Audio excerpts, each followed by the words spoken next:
Welcome students. आइए आज हम बात करते हैं बहुत ही important topic laws of motion का। हिंदी में इसे गति के नियम कहते हैं। बहुत ही इंपॉर्टेंट टॉपिक है। यह कहा जाए कि मैकेनिक्स की ये आत्मा है, वो गलत नहीं होगा। और अगर आप इस टॉपिक को ठीक नहीं समझते हैं तो इसके आगे की फिजिक्स आपको परेशान ही परेशान करेगी। लॉज ऑफ मोशन, न्यूटन के गति के नियम, न्यूटन लॉज ऑफ मोशन या डायनामिक्स, कुछ भी इसका नाम दिया जा सकता है। आइए जरा इसको थोड़ा स्टडी करते हैं। इसमें क्या बताया, एक पुराना एक्सपेरिमेंट आप समझिए गैलीलियो का। उसने क्या किया, एक सरफेस ऐसा एंगल पर बांध दिया और थोड़ी हाइट से एक बॉल को फेंका। जब आपके सामने बॉल नजर आ रही, उसको नीचे गिरा दिया। तो एक्चुअली में क्या हुआ, ये बॉल आई और उसने दूसरा सरफेस सामने लगा दिया इस हाइट के ऊपर। उसने बॉल को चलाया तो बॉल आगे चलती चलती सीधा गई और उसी हाइट पर आकर रुक गई।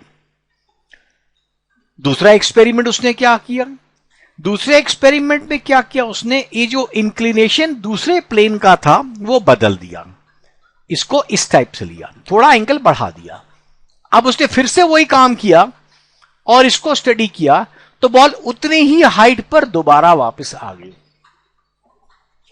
ऐसा कई बार करके तो एक्सपेरिमेंटली निकाला यह गया कि बॉल हर बार जिस हाइट से छोड़ी गई है उसी हाइट पर आने की कोशिश करती है। तो इसके बाद यह सोचा गया, मान लीजिए हम इस सरफेस को सीधा कर दें, ऊपर करें ही ना, तो यह निष्कर्ष निकाला गया कि बॉल को छोड़ दिया जाए तो बॉल सीधी इस तरह आगे ही चलती जाएगी, रुकेगी नहीं।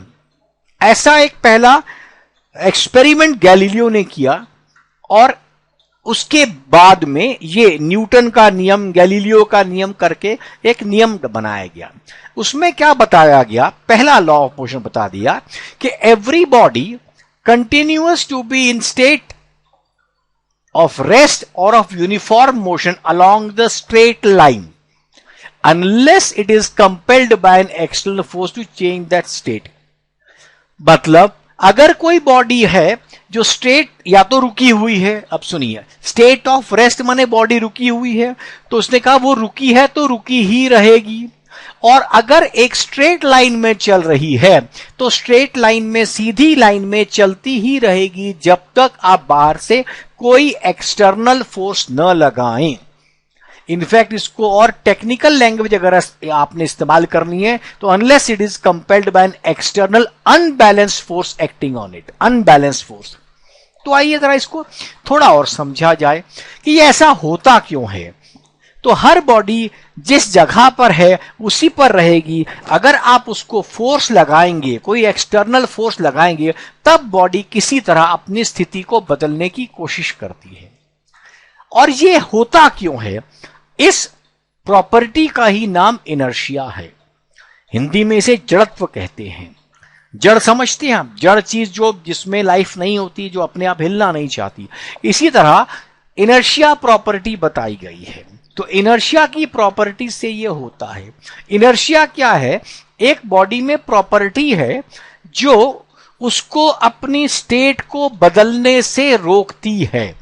इसीलिए जब वो इनर्शिया उसको रोक रहा है तो आपको बाहर से फोर्स लगानी पड़ती है ताकि आप इनर्शिया के इफेक्ट को नलिफाई कर सकें। अब इनर्शिया है, चलिए मान लीजिए प्रॉपर्टी, आप समझिए जब एक प्रॉपर्टी है तो उस प्रॉपर्टी की कोई यूनिट नहीं है। ये डिपेंड कर सकता है किसी चीज पर, तो उसकी यूनिट नहीं है। जैसे आपको मैं बताऊं, एक व्यक्ति है वो बहुत स्मार्ट है। अब स्मार्टनेस की क्या यूनिट है, ये तय है कि वो स्मार्ट है तो बातचीत में अच्छा होगा, हाइट ठीक होगी, देखने में ठीक लगेगा। तो इतनी सारी चीजें उसकी प्रॉपर्टी हैं, लेकिन न तो हाइट में आप स्मार्टनेस की यूनिट बता सकते हैं, न उसके बात करने के ढंग में कोई यूनिट बता सकते हैं, बट ओवरऑल उसकी प्रॉपर्टी है। इसी प्रकार इनर्शिया एक प्रॉपर्टी है जो मास पर डिपेंड करती है, परंतु यह मास नहीं है, क्योंकि यदि यह मास होता तो प्रॉपर्टी ना होकर के इसकी यूनिट केजी होती। और इसीलिए इनर्शिया एक प्रॉपर्टी है जिसमें कोई भी यूनिट नहीं है, ये मास पर डिपेंड करता है।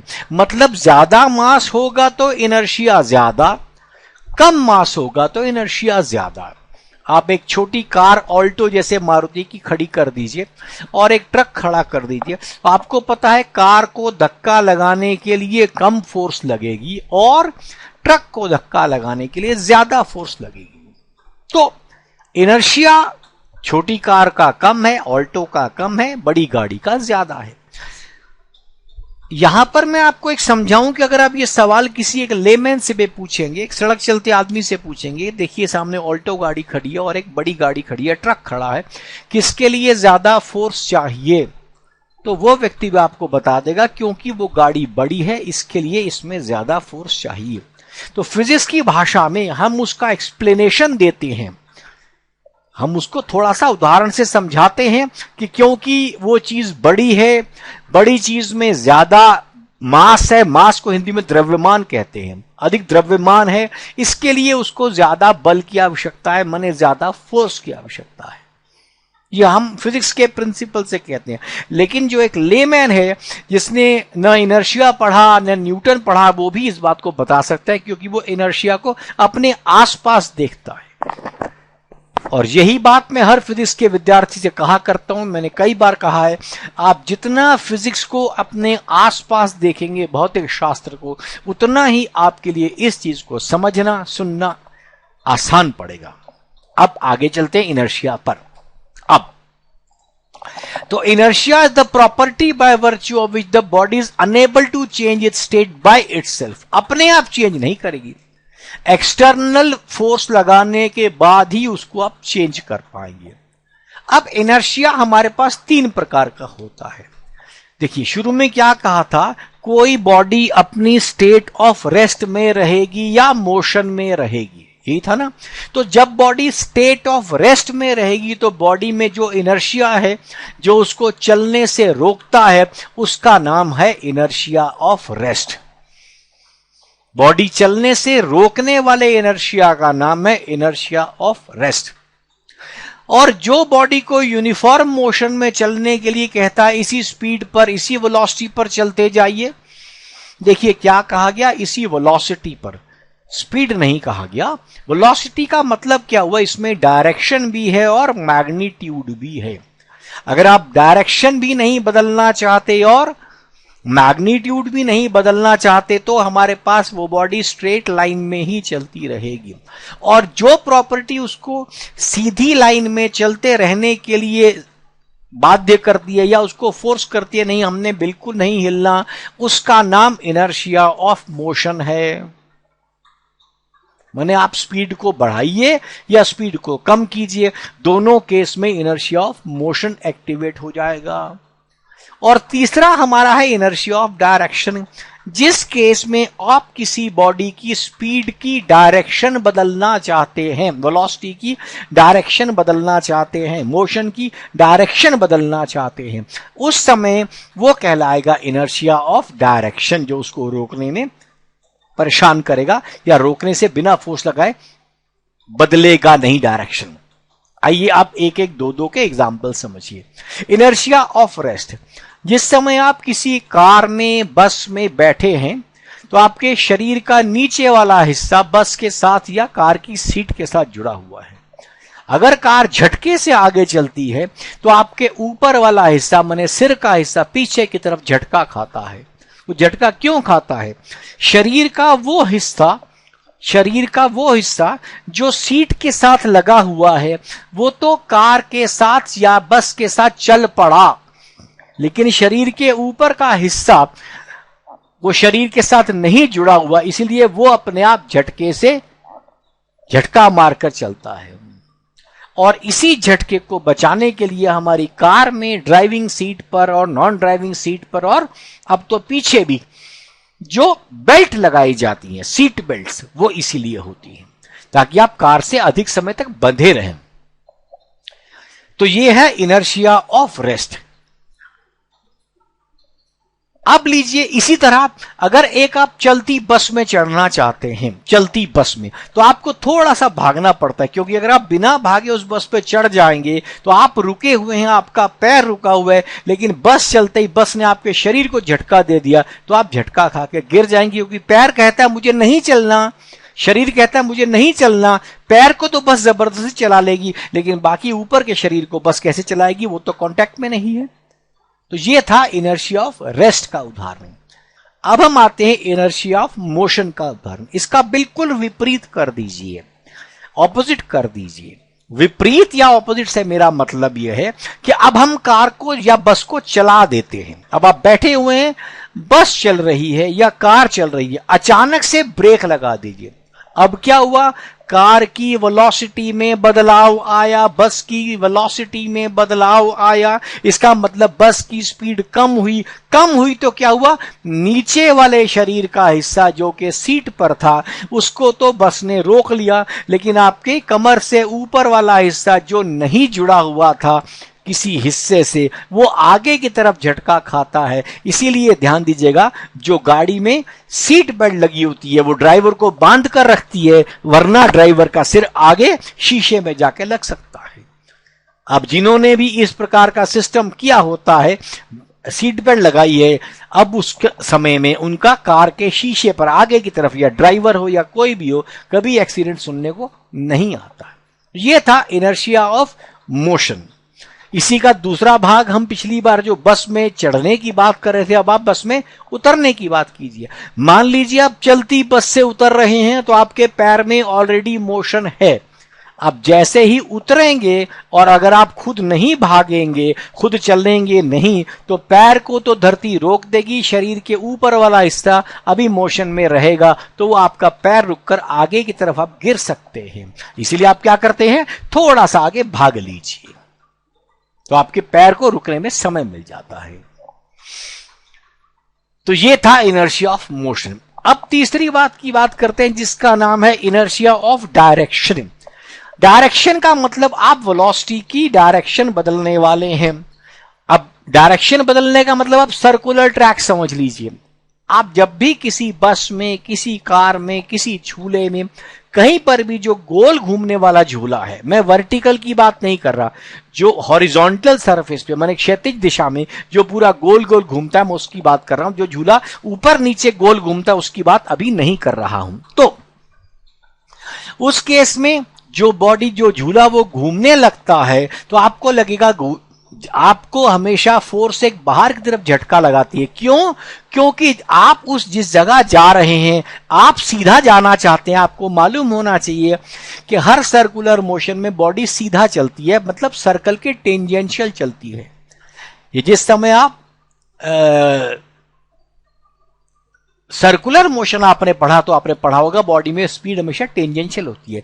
अब जब सर्कल में मूव कराया जाएगा आपको जबरदस्ती, तो आप बाहर की तरफ गिरने का आपको झटका लगेगा। यही कहलाता है इनर्शिया ऑफ डायरेक्शन। तो ये थे हमारे तीन प्रकार के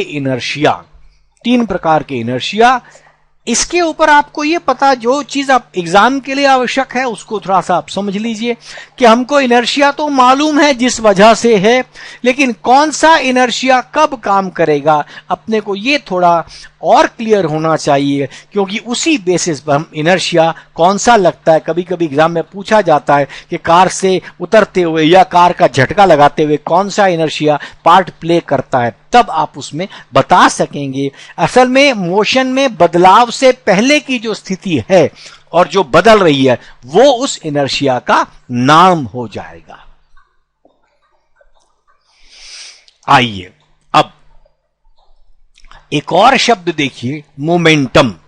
अभी आपने देखिए लॉज ऑफ मोशन की पहली स्लाइड में आपने पढ़ा, a body will remain in its state of rest और मोशन।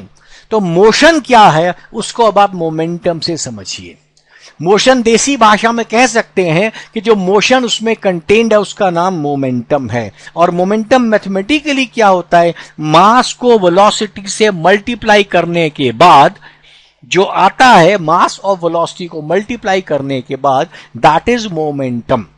अब ध्यान दीजिएगा, मास अपने आप में एक स्केलर क्वांटिटी है, वेलोसिटी अपने आप में वेक्टर क्वांटिटी है। तो जब आप किसी वेक्टर को किसी स्केलर क्वांटिटी से मल्टीप्लाई करते हैं तो आपके पास आंसर वेक्टर ही आना है। तो मोमेंटम हमारे पास वेक्टर होगा, क्योंकि हमने जिन दो चीजों को लिया वो दोनों के दोनों में से मास स्केलर है और वेलोसिटी वेक्टर है। इस तरह इसको डिफाइन किया जाता है। It is the mass of the body and product of mass and velocity is called linear momentum। अभी के चैप्टर में आप इसे सिर्फ मोमेंटम भी कह सकते हैं। लीनियर इसके लिए क्योंकि जैसे जैसे आप आगे एक रोटेशनल मोशन में आएंगे उस समय आपके पास लीनियर और एंगुलर या रोटेशनल मोमेंटम अलग शब्द आ जाएगा। तो फिलहाल के लिए लीनियर मोमेंटम है। ये आपने देखा पी को बड़ा बोल्ड में लिखा गया है, मास को नॉर्मल तरीके से, और वी को फिर से बोल्ड। बोल्ड मतलब वेक्टर होता है। अब आप समझ सकते हैं, देखिए खुद सोचिए इसकी यूनिट क्या होगी।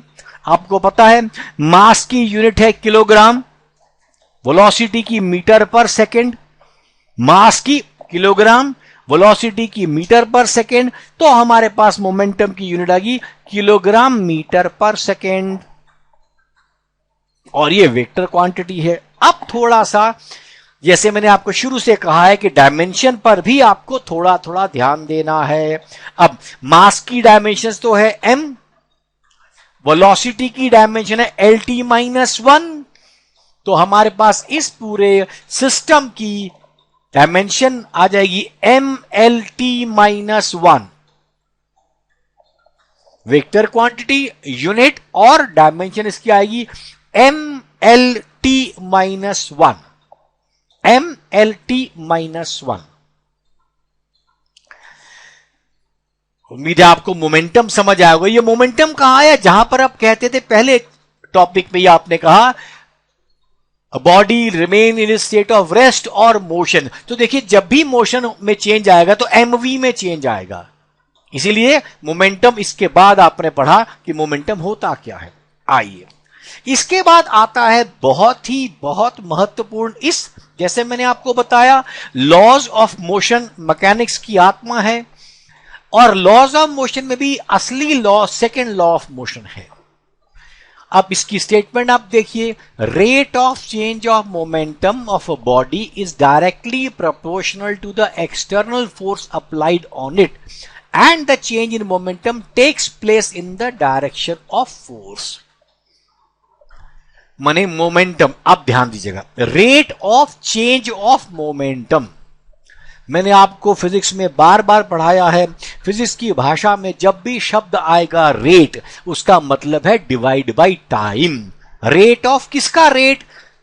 Change of momentum. मोमेंटम क्या था? पी, इसका मतलब पी में जो चेंज होगा। अब देखिए पी दो चीजों से बना था, एक बना था मास, एक बना था वेलोसिटी। तो यूजुअली मास तो बदलता नहीं है, और ज्यादातर प्रश्नों में हम लोग मास को कांस्टेंट लेके चलते हैं, तो मास तो बदलता नहीं है, तो वेलोसिटी को ही बदलना पड़ेगा, तो इसके लिए डेल्टा वी आ जाएगा। अब देखिए mathematically the force acting on a body is the measure of the product of mass and acceleration produced by the force acting on the body. क्योंकि जब आप वेलोसिटी में चेंज डिवाइड बाय टाइम करेंगे तो वो बन जाएगा एक्सेलरेशन, ठीक है ना, वेलोसिटी अपॉन टाइम। अब ये जो मैथमेटिकली बात कही या जो स्टेटमेंट दी है, आइए इसको थोड़ा सा मैथमेटिकल टुकड़े में खुद करें। ये देखिए स्टेटमेंट में आपने क्या बताया, force is proportional to rate of change of momentum. Proportional to rate of change of momentum. Rate कहते ही मैंने नीचे लगा दिया delta T, change in momentum करती मैंने लगा दिया डेल्टा पी, तो क्या बन गया delta P upon delta T. अब प्रोपोर्शनल इसके है। अब आगे देखिए, अब प्रोपोर्शनल टू, अब अगर चेंज बहुत स्मॉल हो रहा है तो हम डीपी बाई डी टी लिखेंगे, डिफरेंशिएशन बहुत स्मॉल चेंज के चक्कर में। आइए इसके बाद हमने क्या किया, डीपी बाई डी टी, वो देखिए D by D T of M V किया। अब मैंने आपको बताया क्योंकि न्यूटोनियन मैकेनिक्स में मास है कांस्टेंट, इसके लिए m into DV by D T आ गया। अब dv बाई डी टी मेरे पास आ गया, तो dv बाई डी टी आ गया एक्सेलरेशन, तो मैंने इसको लिख दिया f is equal to K M into DV by D T. Which is F is equal to K into M into A. तो मेरा फॉर्मूला आ गया के एम ए फोर्स का। अब ये हो सकता है आप कहें सर हमने तो शुरू से फॉर्मूला मास इंटू एक्सेलरेशन सुना, ये के क्या है? आपको मालूम है कभी भी प्रोपोर्शनैलिटी कांस्टेंट को हटाया जाता है तो एक कांस्टेंट दिया जाता है। अब हुआ क्या, अगर हमने क्या किया, अभी तक इस चैप्टर से पहले आपने मास को डिफाइन कर दिया था, वेलोसिटी को डिफाइन किया था, अभी तक आपने फोर्स को डिफाइन नहीं किया था।